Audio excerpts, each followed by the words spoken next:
எப்படி இணைக்க முடியும்? சமய ஒற்றுமை எப்படி இணைக்க முடியும்?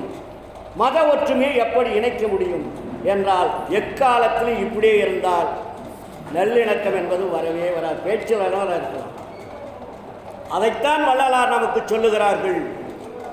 எய்வகைசார் மதங்களிலே பொய்வகை சாத்திரங்கள் எடுத்துரைத்தே எமது தெய்வம் என்றே கைவகையே கதறுகின்றீர் தெய்வம் ஒன்றென்றறி கரிபிடித்த கலகமிட்ட பெரியரினும் பெரியீர் ஐவகைய பூத உடம்பு அழிந்திடில் என்று அழிவுடம்பை அழியாமையாக்கும் வகையறியீர் உய்வகையின் தனித்தன்மை வருகின்ற தருணம் இது உற்றதினின் உற்றிடுவி உண்மை உரைத்தேன் என்று சொன்னார்.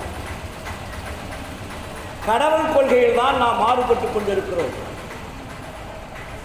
அந்த கடவுள் கொள்கையை ஒன்றே கடவுள் என்ற நிலை எப்பொழுது வருகிறதோ